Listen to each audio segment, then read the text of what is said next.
बिहार विधानसभा का बेहद ही छोटा शीतकालीन सत्र हंगामे के भेंट चढ़ गया और अब उसके बाद दोनों पक्षों की ओर से बयानबाजियों का दौर शुरू है। आप livecities.in देख रहे हैं। मैं हूं अक्षय आनंद और विधानसभा कवर कर रहे हमारे संवाददाता सुजीत सागर लगातार वहां से हमें तमाम अपडेट्स भेज रहे हैं। सबसे पहले आप राणा रणधीर सिंह की बाइट सुनिए, जो बिहार सरकार में मंत्री भी हैं और सरकार का पक्ष रख रहे हैं। उसके बाद विपक्ष की भी बाइट हम आपको सुनाएंगे। इस बार विपक्ष के मित्रों ने जो रवैया अपनाया है बहुत ही नकारात्मक है और मैं समझता हूँ सदन के मर्यादा के अनुकूल नहीं है। कई बार तो ऐसा देखने का हुआ कि उनके बहुत ही महत्वपूर्ण प्रश्न जिस पर वो हंगामा कर रहे हैं उन्होंने अल्पसूचित में ध्यानाकर्षण में लाया हुआ, लेकिन जब उसकी बारी आ रही है तो लोग हंगामा नारेबाजी कर रहे हैं। इसलिए बहुत गैर जिम्मेदाराना रवैया इस बार विपक्ष के मित्रों का रहा, जो दुर्भाग्यपूर्ण है। देखिए, इस तरह की घटना है तो दुर्भाग्यपूर्ण है, तो सरकार अपने स्तर से पूरी कड़ाई से जांच भी करती है और कार्रवाई भी करती है। विपक्ष तो ये कह रहा है कि जो है इस विपक्ष के लोग कहा तो उस पर भी इनके प्रश्न थे, लेकिन जब बारी आई सदन को सरकार को सुनना चाहिए, तभी तो आप जनता के सवाल को जब उठाते हैं और सदन सबसे बड़ा शीर्ष माध्यम होता है। लेकिन आपने सवाल भी रखा, सरकार उत्तर भी देना चाहती है, सरकार क्या कर रही है वो आपको बताना चाहती है। सदन के माध्यम से जनता को खबर जाती है, आपके माध्यम से जनता को खबर। जनहित के 273 मुद्दे पे कोई बात नहीं है। आज तो गैर सरकारी संकल्प जो सदस्यों का होता है मूल रूप से, उसको भी हंगामे की बलि दे दी। वहीं विपक्ष की ओर से राजद विधायक विजय क्या कुछ कह रहे हैं, एक बार वो भी सुनिए।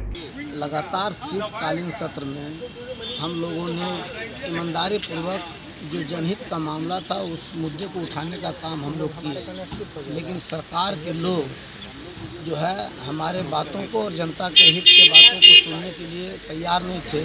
और जब हम लोग कार्य स्थगन प्रस्ताव देने का काम किए, चाहे वह सीबीआई के दलाली में सुशील मोदी जी संलिप्त हो, नीतीश कुमार जी संलिप्त हो, चाहे सुप्रीम कोर्ट का मामला जिसमें लथाड़ने का काम किया गया शेल्टर होम के मामले में कि केस को कमज़ोर क्यों किया गया, ये सब कई मुद्दे को लेकर हम लोग कार्य स्थगन प्रस्ताव दिए। एक भी सरकार और सदन सुनने के लिए तैयार नहीं हुआ, जिसके कारण जो लोकतंत्र में हमें अधिकार मिला है उस अधिकार के आधार पर हम लोग जो है हल्ला बोल करने का काम किए, सदन में हंगामा करने का काम किए। लेकिन माननीय नीतीश कुमार जी जवाब देने से कतराते रहे, भागते रहे, जिसके कारण कि सदन नहीं चल पाया और जो है सदन जो है हंगामे के भेंट चढ़ गया। दोषी कौन? दोषी इसमें सरकार के लोग। एक दिन भी मुख्यमंत्री जी नहीं आए। यह दुर्भाग्य है कि माननीय मुख्यमंत्री जी बगल में बैठे रहे, ऑफिस में टीवी देखते रहे, लेकिन नहीं आने का काम किए। क्या आज यदि कार्य स्थगन प्रस्ताव हम लोग देने का काम किए, आज मुजफ्फरपुर में जो है एक महिला कैदी के साथ बलात्कार करने का काम किया, सामूहिक बलात्कार, यदि इस मुद्दे को हम उठाएं तो कोई अपराध किए हैं? कहाँ पर? मुजफ्फरपुर में। अच्छा, महिला कैदी के साथ बलात्कार हुआ है, कोई अपराध हम किए हैं क्या?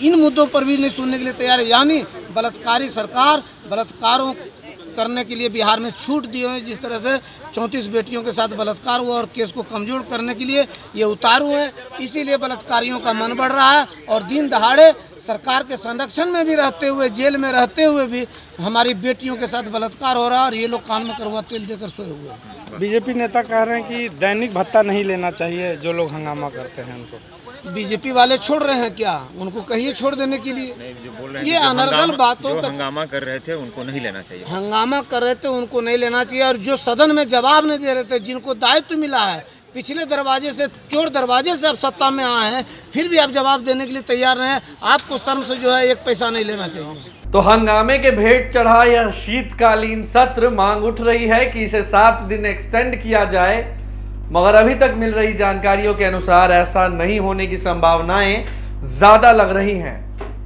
बहरहाल बिहार से जुड़े तमाम अपडेट्स के लिए आप लाइव सिटीज के साथ बने रहें। हमारे फेसबुक पेज को लाइक करें, यूट्यूब चैनल को भी सब्सक्राइब करें और बेल आइकन जरूर दबाएं। शुक्रिया।